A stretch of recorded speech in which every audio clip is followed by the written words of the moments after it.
Video games, the gift that keeps on giving each month. And this month is packed with rich, indie, and AAA games. Please don't let your wallet hear this video, because the first game that will steal our precious money is The Lord of the Rings Gollum. This is quite a unique take on The Lord of the Rings, where we will be exploring Middle-earth from the perspective of Gollum. That includes navigating the world using stealth, exploring creepy dungeons, and running away from all sorts of danger. Just imagine you are playing Assassin's Creed but without the badass aspect or the killing one. The game received a huge backlash when it released its first trailer of the game due to its graphics. Now, it wasn't that they weren't not impressive at that time, but they were really weird.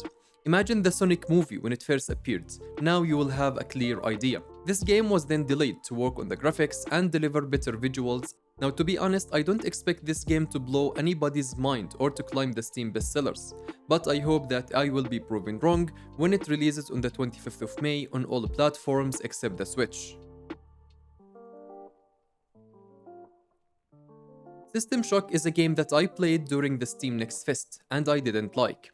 I released a video back then with reviews to the biggest indie games that I have tried and gave System Shock Remake a hard time. This is an FPS/mystery/sci-fi/thriller game that was originally released back in 1994, but it didn't quite catch everybody's attention. Researching though made me find out that the game was something of a spectacle when it released back then. It had a great scale, never seen before physics, and an actually 3D in all its objects and aspects, because as far as I understood, there weren't any games with real 3D aspects and objects. Anywho, I am pretty sure System Shock has its own cult and followers. I myself didn't quite like it. I feel like it's trying to be so many things at the same time that it didn't hook me in either aspect. It felt like when Soma was trying to be horror sometimes, which it sucked at, instead of focusing on the thrilling, edge-of-the-seat experience and atmosphere it's so brilliantly delivered. On the 30th of May on PC, you will be solving logic puzzles, killing monsters, and trying to figure out what the hell happened in the grand scheme of everything. I will be playing all those games and releasing their reviews on my channel when they release. That said, Star Wars Jedi Survivors is releasing in a few days. If you are interested in my review, don't forget to sub to the channel so you don't miss out and join the gaming community I am creating on Discord. You can find all the links down below.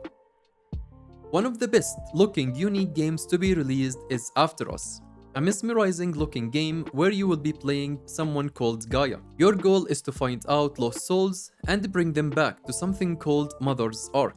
Hence, you are the spirit of life, one that has awakened to her world to find it empty and dead of all life forms. You will be taking on this mission in an amazing, breathtaking world and visuals. But of course, no journey is easy, as you will be engaged in combat against evil souls, interacting with the environment to solve puzzles and find your way forward. Nothing more to say about the game except it looks like a ton of fun with all its aspects. Gaia will bless us with her presence on the 23rd on PC, PS5 and Xbox Series. And for all the tactical turn-based RPG fanboys and girls out there, rejoice! You will have the chance to be 0 meters away from an enemy and get 60% hit chance in Miasma Chronicles. Coming as a courtesy from the same developers who created the critically acclaimed Mutant Year Zero Road to Eden. You are in a post-apocalyptic world where 3 races, if so to speak, are alive and at war. The humans, robots, and a peculiar, mysterious race called Miasma. Forget who you are in real life because you are now Elvis, who teams up with his brother to find out what that Miasma is or who they are. I've never been pulled into those kind of genres, but the game looks so damn beautiful in terms of its graphics, presentation, visuals, and combat. I expect a huge praise from the community about it, and I envy you on such beautiful looking game. Clear your schedule on the 23rd on PC, PS5, and Xbox Series. And it's finally here. Murkoff welcomes you to the therapy. I'll get better. The wait is over.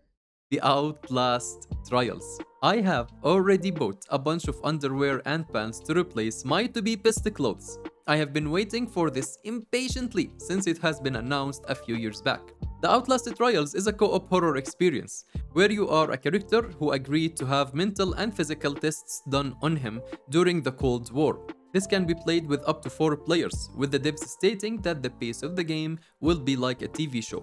So I expect or imagine a slow-paced, event-filled experience where you will be in stealth running from monsters, solving puzzles with your teammate and helping each other escape. Outlast on its own as a single-player game was terrifying, and it still is to this date 10 years later. Imagine having that much of horror and heart-pounding experience with your mates. Something that makes me really hyped for this is the devs, Red Barrels, really know what they are doing, and they delivered an outstanding bone-chilling experience with Outlast 1 and 2. So with full confidence, I have extremely high hopes for when it releases on the 28th on PC only. God bless Master Race. In these type of videos, I like to focus more on the less popular titles since you probably didn't hear about them or you did and forgot they existed, and usually blast through massive AAA titles since you've probably watched 100 videos about them and probably already pre-purchased them, and each YouTuber is talking about them. That's why the bonus games are Legend of Zelda, Tears of the Kingdom, the next installment in the series. It honestly looks incredible and massive and a masterpiece just like the installment before it. Of course, this comes as an exclusive to the Switch on May the 12th. Next up is Redfall. This is a co-op action FPS zombie game. You are a person who is trying to stop zombie apocalypse. Of course, you are not a normal human, you have supernatural powers, which you can use to your advantage in the fights and while traversing the map.